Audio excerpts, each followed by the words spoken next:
Welcome to Story Chat Radio. We are book editors Carly Hayward and Jenny Chappell. Every month we watch a different movie with an eye for storytelling and novel writing. We use our years of training and experience editing novels to break down each movie's storytelling elements to help you improve your novel in progress. Warning, Jenny ruins everything. Hey, you ruin things too. So don't be surprised if there are spoilers. On this episode of the podcast, we are discussing the classic suspense film Rear Window, and then we'll end with a critique of one lucky author's query. I'm super excited because we have a big announcement this month, and I love having secrets, but also hate not being able to tell people all the things. So make sure you stick around for that, because of course we're going to put it in later. Just going to sneak it in somewhere, and we're just going to give it to you in little breadcrumbs like we're always telling you to do, right?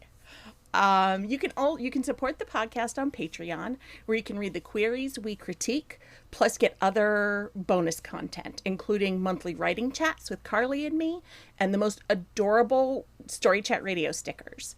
It's easy to find. Just go to patreon.com/storychatradio.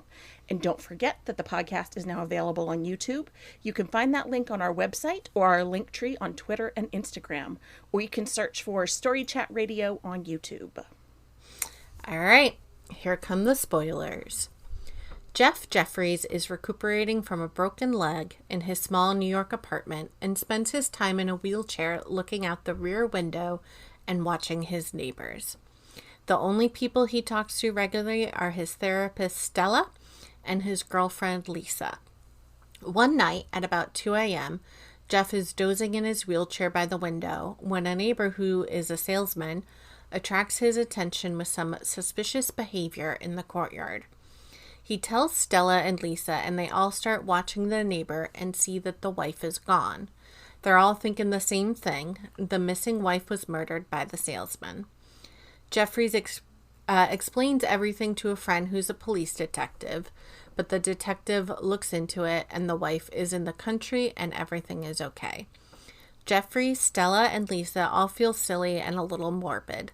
But when a neighbor's dog is found dead after digging in the salesman's flower garden, all the neighbors rush to their windows to see what's happened, except for the salesman, who sits unmoving in his dark apartment. They come up with a scheme to dig up his flower bed without him noticing, but they find nothing. Refusing to give up, Lisa climbs the fire escape to the salesman's apartment and squeezes in an open window. She finds the wife's purse and wedding ring, which she would not have left behind on a trip. He and Stella watch helplessly as Lisa is trapped when the neighbor comes home. She tries to hide but is found moments later. The neighbor turns out the lights as Lisa screams for help. The police arrive and beat on the door, saving Lisa just in time. They arrest her, but she signals to Jeff that she has slipped the ring on her finger. The salesman also sees and follows her signal to find Jeffries watching. The detective agrees to help get Lisa out of jail and is now convinced the salesman is guilty of something. Stella heads for the police station. Jeffries is left alone, and looking back over the other apartment, he sees all the lights are off. Down below, he hears the door to his own building slam shut, then slow footsteps climbing the stairs. The neighbor is coming for him, and he's trapped in his wheelchair. The only defense he can find is the flash for his camera, which only blinds the neighbor and slows him down for a few seconds. He makes it to the wheelchair and pushes Jeffries out the open window, where he hangs onto the ledge long enough that Lisa comes fresh from jail with the police and they break his fall. The neighbor confesses to the murder and the police take him away. All right, Jenny, what did you think about this movie? Okay, so I have a couple of layers to what I thought about this movie. I have the editor layer, and then I have the woman in 2022 layer. Yeah, that's a big layer. I think like most Alfred Hitchcock movies, you have to watch this one. with some consideration for the era, and also for the fact that Hitchcock himself and like how he saw women, and there's like a whole thing with that. But you can't argue that his movies aren't full of mystery and suspense. He really helped create like this whole genre of these tense thrillers that we have today. Even if they don't all hold up super well now. I know there was a remake of this one in the 90s with Christopher Reeve and Daryl Hannah, but I have never seen it. I don't think I even knew that. Yeah, I think it was like a made-for-TV thing. Okay. And it was after Christopher Reeve had his accident and was paralyzed. In his wheelchair. Yes. Interesting. Yeah. So, so it was actually, in a way, it was actually really a great film for representation because, you know, there have been plenty of times where someone has had like some kind of permanent disability, and it means that they're no longer able to keep acting, but he was able to do so. Anyway, so I haven't seen that one, and I'm sure it's probably not as good. I'm sure. Like, just based on other times people have remade Hitchcock films. Yeah. But yeah, in terms of the plot and overall story, I do think this one holds up pretty well. I think a lot more people would find this movie even more relatable now than they did a few years ago. Like, after having dealt with lockdowns and quarantine for so long, because it does such a good job of creating that sense of isolation and just that vulnerability that comes with being kind of trapped. Yeah. I know you won't like to hear this, but this is really the only Jimmy Stewart movie I like, because I often find like his Jimmy Stewartness very off-putting. I see. Yeah, I think it comes from, like, I saw him mimicked so many times before I ever actually saw him in a movie. So he feels like a stereotype almost. Yeah, so then, like, when I saw him, it was like he was doing, like, a parody of himself. Or I don't know. caricature, I should say. Yeah, so I don't know, it's weird. But I do love a lot of Grace Kelly movies because she always played these, like, brash, independent women for the time. She usually played very smart characters, which she does here, too. So overall, I recommend the movie as long as you can look past all the stuff that comes with it being in the 50s. Yeah. What did you think? I agree. So this is my favorite Hitchcock movie. Yeah. He does tension really well. He does suspense and thrillers really well. I tend to have trouble getting past some of his whole shtick and his whole thing. Yes. But this one I can do it pretty well. So breezing past a lot of the problems that come with, time, I do think it holds up pretty well considering. I mean, I'm still tense throughout the movie. I'm still invested. Yeah. And I'm obviously obsessed with every outfit Grace Kelly wears. Really? I think I wrote an essay on her outfits and how they like correlate to the story and stuff back in college. Mm-hmm. Which is a very college me thing to do. So it's a whole thing. And I like Jimmy Stewart. He reminds me of my grandpa. So he has a soft spot in my heart. But I do get the whole caricature thing. But yeah, I think we could talk for a long time about like the ethics of this movie, about him just watching his neighbors, which... Oh my gosh. I know, so creepy. Yeah. It's so creepy. It is, but also I really relate hard to it. I would totally do that. It's not even so much that he like does it, but he's like not at all ashamed of it, and nobody else is like, dude, that's a little bit creepy. Like, a lot of people fine tell if him it's like a guilty pleasure, but not enough. I feel like tell him that. What is it? Stella, his therapist, is like super pissed at him at first. She's mostly like it's really unhealthy. Yeah, because it's creepy. It is creepy. And then, like, also the detective gets annoyed with him and is like, dude, stop it. That's creepy. I'm just saying, this is why it's good that we have the internet now. Yeah. Because he could have just been on Twitter or something all that time instead. That's true. I mean, he'd just be live tweeting it, I'm pretty sure. Probably. And I do feel like when Grace Kelly and Stella get invested, it like reminds me of like true crime stuff and like it does. Only Murders in the Building, like that kind of thing. Yes. Here we go. This has big, like, I guess Only Murders in the Building has big rear window vibes. Yeah, it really does. They definitely take a lot from it, like even the especially that first season of it. The first season of it, there is a lot of like the one character looking out the window into the courtyard and all of that stuff. Exactly. Anyway. So yeah, I really like it. I like a lot of the things. I dislike a lot of the things, like, getting rid of all of Lisa's agency, Yeah. or like how he treats her and stuff. She was a woman I know. Of in the course, 50s. he has to make decisions for her, of course. He has to. And then, like, when Miss Lonely Heart almost commits suicide, they do not seem concerned enough. It's really true. They're like, oh, I mean, no, I'll call the she cops. wasn't even married. Like, So who cares? single woman, dime a dozen. Anyway, I can go on about the problems, but I do still like it. But let's move on. We've been talking about it for a while. Jenny, what is something this movie does well that writers can use in their own work? Yeah, so like we just said, Hitchcock really was a master of tension. And I think this movie does a particularly great job of really making it permeate the whole film. So I'm going to say microtension, mostly because we've already done an episode about tension. What? But also, microtension is really like a next level element of storytelling and writing that I feel like doesn't get talked about as much as things like plot, character arc, stuff like that. So like, what even is microtension? It's basically all about creating a constant sense of tension in your reader.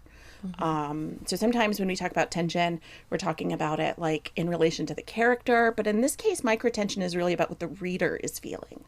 So, like, even in a Marvel movie, like, you can't just have, like, the main character punching bad guys constantly to create higher and higher tension in a story. You have to have some variety. So that both maintains the reader interest and their engagement. So, like, they want to know what happens and they feel really invested in the story. Yeah. So to create that variety, you have to really rely on, like, varying levels of tension as well as varying sources of tension. So microtension is small, like less overt tension, not the punching bad guys kind of tension. And it often comes through dialogue, interiority, body language, description, and then other like fine details in the story. And I think that the reason this movie is such a great example of microtension is that honestly, most of the tension in this movie comes from those small tensions. It's not really until the climax of the movie that there's a lot of like big, overt, like bad guy punching level tension. Up until that point, it's small things that just sort of make the viewer wonder about what exactly is going on without hitting them over the head with big questions and big stakes. Yeah, I agree. I really like the idea that tension is kind of more for the characters and microtension's more for the readers. Yeah. I think that's a really good point. So to kind of break that down further, what's the difference between tension and microtension? So tension is all about discomfort. There are different ways you can create discomfort for your readers and for your characters, but most of that comes from conflict and upending expectations, which we talked a lot about on our Alien episode where we actually talked about tension, so go listen to that. But in that episode, we kind of discuss how to create plot and scene level tension, and that often comes from big reveals, high stakes, strong conflict, all those kind of things. So tension is critical on every level of a story. It's what keeps your readers engaged. So if that's tension, then microtension is when things feel off, when there's a sense of unease but nothing super overt. It's those small moments of anxiety when the reader is picking up on something that the characters aren't, when the sentences use an unexpected word that could mean multiple things. It's small moments that create unease. So in this movie, there are a lot of moments of microtension. When we see Miss Lonely Heart pause at the doorway before a date, it's a small moment that means a whole lot. Or better yet, when the dog dies and the whole courtyard is upset. Everyone comes out. I know. I was also upset. Yeah. Yeah. Warning, dog dies in this movie. Yeah. Everyone comes out to find out what happened, to show concern, to at least listen to this woman freaking out and being sad. Yeah. But the salesman doesn't. All we see is his dark apartment and the glow of a cigarette. we're focusing on this small glow in the dark that fades in and out as he takes a drag. So you know he's sitting in the dark, not bothering to come to the window, pretending to not be home. And we, as the viewer or the reader, all can guess why. It's taken this small moment of how he reacts to the death to build all of this tension. Suddenly, he definitely seems guilty. Up until this point, it's been possible to have had doubts. Maybe Jeff really is making it up. But at this moment, with this small action, suddenly everything gets much more sinister. Right, because, like, you realize he knew the dog was dead. Yeah, and, like, he must have killed the dog. And, like, who kills dogs? Evil people. Evil people. Yeah. So maybe he didn't kill his wife, but he's definitely evil. We don't know. I mean, but yeah, killing his wife is more forgivable. Just saying. 100%. So 100%. He's evil. So I think that the biggest thing that Microtension does is it really keeps your reader hooked in between big conflicts. Mm-hmm. It keeps the reader engaged even when it doesn't feel like the, like, quote unquote stuff is happening, you know. Microtension really creates like a sense of mystery around what will happen in the story. It's almost like foreshadowing sometimes. Mm-hmm. So when you're reading or watching a movie and you get that feeling of like, ooh, I bet that's important, or I bet this is going to happen, that is probably because of microtension. It gives little hints, like breadcrumbs even, my favorite thing. Breadcrumbs? Breadcrumbs. It basically keeps the reader in suspense and eager to continue the story and learn more, even when the, like, big exciting stuff isn't happening. Because I can't help but to think in terms of ADHD, I feel like microtension gives a reader's wandering attention something to do, and so, like, something to do and focus on, while their main attention is focused on the current scene. So while you're invested in what's happening right now on the page, part of your mind is also guessing about what the breadcrumbs might be leading toward. And I feel like that's half the fun of reading, at least for me. Yeah. So microtension is just yet another way to write for impact on the reader and play with their expectations, which I feel like is what we're always saying. Mm-hmm. When you understand it and use it intentionally, you can lead the reader down a certain path and then surprise them when that path doesn't go exactly where they thought it would. When the reader has that sense of like, something feels off, but I'm not sure what, it keeps them open to possibility. Mm-hmm. And when we as readers believe anything can happen in a story, it just makes it that much more immersive. So microtension also really helps with creating more realistic characters. Real people are complex and rarely only ever have like one motivation or one goal or one desire. And so when we see how they're dealing with all their competing inner stuff, it makes them feel real and also adds layers to that overall story conflict. Yeah, that's great. Or a great point. All right, so conflict. Conflict really depends on tension and vice versa. You can't really have one without the other. So as we said in the episode on tension, conflict and the cycle of responses to conflicts that then lead to more conflicts is how you create a plot. And tension is the uncertainty of how the characters and the world will react to those responses. I'm not going to get into that too much because we really already talked about that. And that's kind of more on a big level. But microtension takes those small moments and adds in layers of uncertainty that leave the reader feeling uneasy and unsure. So not everything can be explosions. That would be exhausting and get boring, and also doesn't fit every story. Right, like I don't think anything actually explodes in this movie. Except his flashbulbs. Yeah, those are supposed to explode though. I know, but it's still an explosion. It's like a really small, it's a micro explosion. Yeah, and we didn't even talk about how that should not have really slowed the guy down at all. But it does somehow. It's, movie physics. Yeah, it's honestly the most unbelievable part of the whole movie. It breaks the immersion. Anyway, explosions would get exhausting and boring. So microtensions can slowly build to create greater unease around major plot points, or it can create unease around smaller moments and conflicts. So not everything in your book is feeding the main plot conflict. You'll have lots of smaller conflicts between characters or emotional connections or subplots, etc. And microtensions will help you to add meaning to those. They're what will get your reader engaged in more of the emotional journeys and relationships. Because sometimes it's better to sit in a dark room smoking a cigarette than it is to show a man murdering his wife. Yeah, and I mean, I don't know about this movie in particular, but I know because my husband is like a huge horror movie junkie and like watches all kinds of documentaries about them and all kinds of stuff. I know that with Psycho, there was a lot of censor stuff. Like the censors didn't want him to show as much as he wanted to show.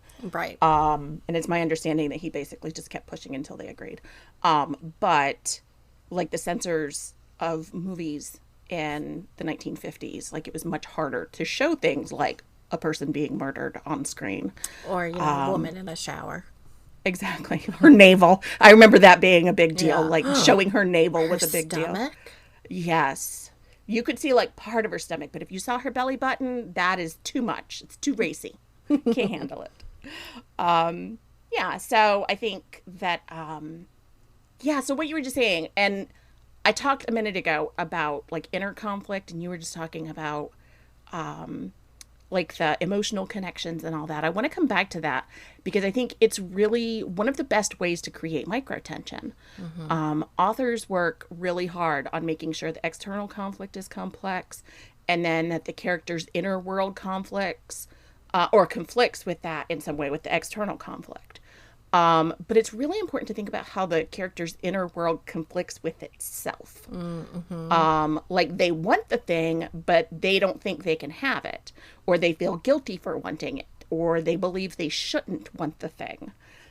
There's so many examples of this in real life. In the movie, we can see an example of it in Lisa and Jeff's relationship. So this issue of like who they think they are and what they think the other person wants is really about like what's happening inside each of their heads, and it manifests in this argument that they have. And so it's easy to look at the argument and like see the tension there. But I feel like it feels like a real argument because of the internal aspects of kind of what each character is thinking and feeling and what their expectations are and what they're bringing to this conversation. 100%. So like, I imagine if this were in a book and we could see inside Jeff's head, because he would obviously be like the narrator. He's, obviously the main character. We'd see he has a lot of love for Lisa, but also conflicting feelings about the life he thinks that they would have together. Yeah. He's basically like, oh, you're a woman and you just want like security and comfort. And I want to go photograph race cars and get my legs broken. But then, of course, we see through the course of the story that she has a lot more depth to him than he thinks that she does. But I think that the real conflict there comes in him believing that these two things of like having this life that he wants and also being with this person that he loves are incompatible. So it really adds depth to the conflict within the relationship and also helps the viewer make the leap that Grace Kelly, the amazing, perfect, literal princess, because she married a prince in real life, that she would be interested in Jimmy Stewart, who was kind of bossy and controlling because it was the 50s. Yeah. Sure was. I mean, at least by the end, he's like, oh, no, you're right. You are a badass. And yeah, let's go to Africa and go on safari and such. Yeah, until like it came time for her to go to the doctor, and he would like have a conversation with the doctor about her diagnosis and not tell her what it was. Yeah, well, that's a whole generational thing. Let's not assume he would do that. Let's assume that he's like, oh, you are a badass. Okay. I am over my misogyny. I'm assuming. Yeah, that's fair. All right. So, subtext is kind of the next big thing to discuss with microtension. They really feed each other. So subtext is basically everything that isn't said, but that the reader knows. Subtext is all about understanding a character, especially their secrets, and using that to inform on what they say and do, without revealing the secret or being overt about their thoughts. It's really all about what isn't said, but implied. So if your character is lonely, you want to evoke that without explicitly saying it. And this is perfectly shown with Miss Lonely Hearts. We never really even hear her speak, I don't think. But the way she moves, those quiet moments when she pauses, when she cries, which is pretty overt. But those are all kind of small moments that show subtext. She's craving connection. The best way to write subtext is to ask yourself, what does my character know or feel that is pertinent but not overt? If they're saying something that is opposite to what they're feeling, if they have a goal other than what they claim, all of these things will lead to subtext. Basically, take what you know about your characters in any given situation and think about how those elements will inform on how your character acts. And now, and that's all going to inform on that, sorry. And now, to actually relate this all to microtension, which is, the point, having your reader understand the subtext of what a character is saying or doing leads to unease and tension. So if they know that a character is lying, the unease and uncertainty that comes from that will up the tension. If they know a character is feeling stronger emotions than they are letting on, the concern leads to tension. It's all about these small moments of knowing when not everyone in the story knows. That's what leads to tension. Subtext is really, for the most part, all for the reader. And it is super rife in writing. And rife in writing is hard to say. It's a tool, though, that writers really need a strong grasp of to kind of thread unease and microtension throughout the story. It really helps with your show and not tell, too, which is great. Yeah, it does. So basically, you always want to be thinking, what are the layers here? How can I show the tension inherent in each element of this scene? With action, how are you using the character's actions to make your readers think and wonder about all the things that your character is thinking and feeling? With dialogue, how are their words reflecting both what they feel and also giving hints at things that they maybe haven't expressed?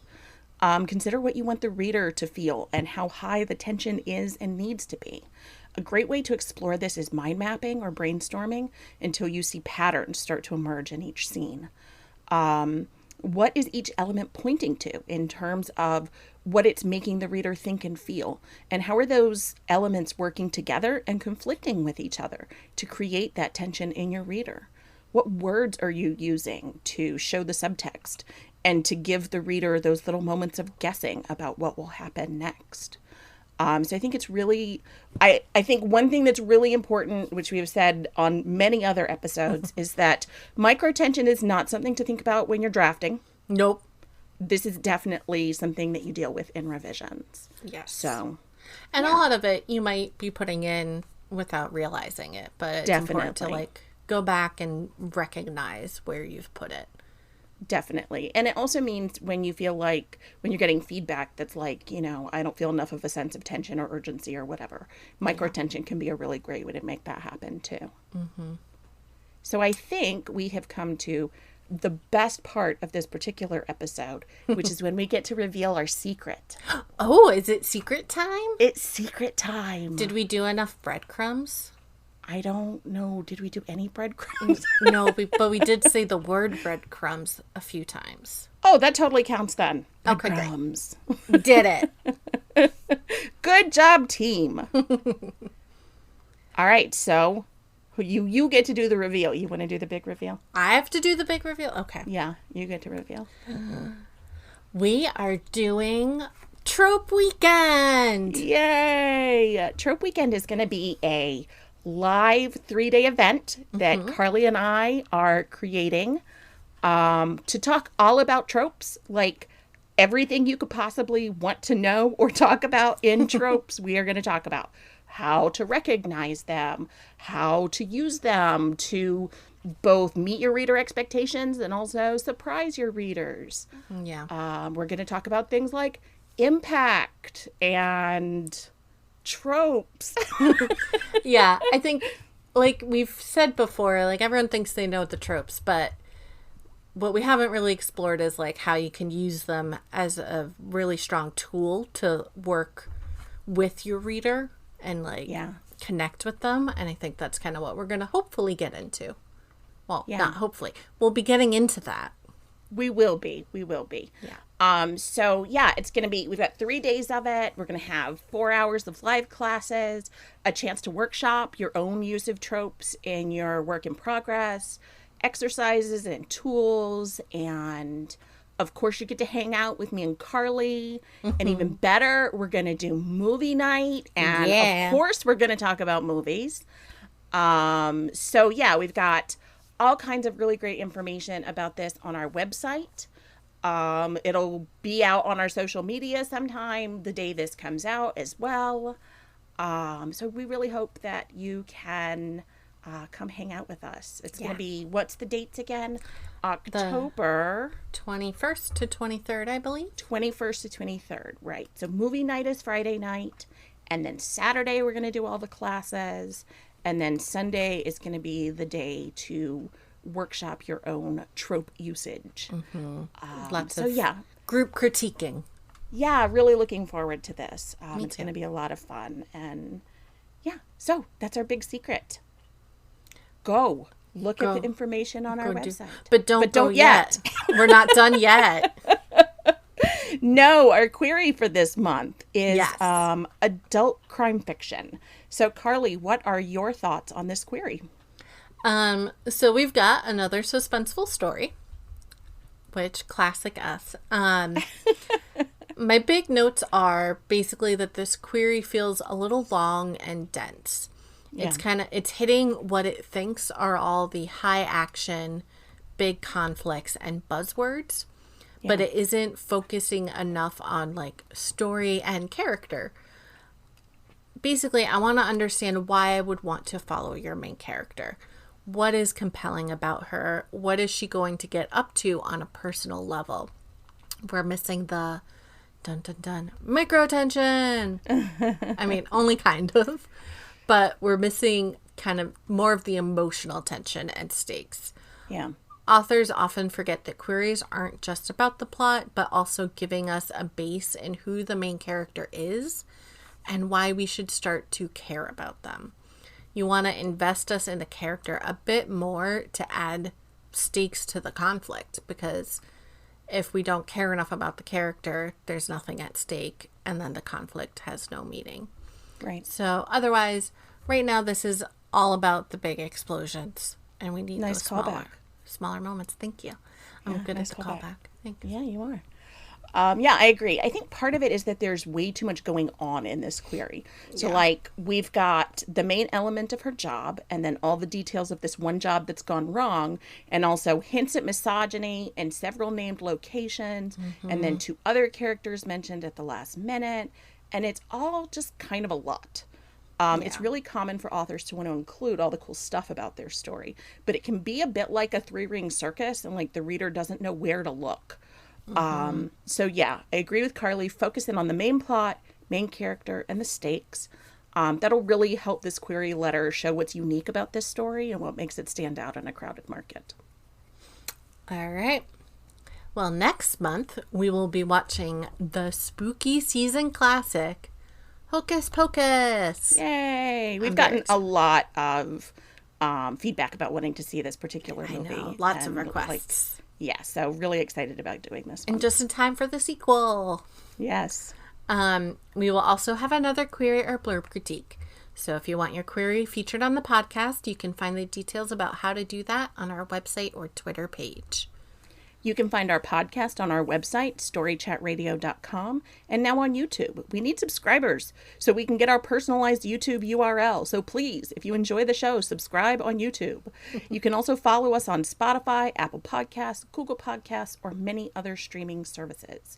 While you're there, please leave us a rating. You can show your support and get some extra content at patreon.com/storychatradio.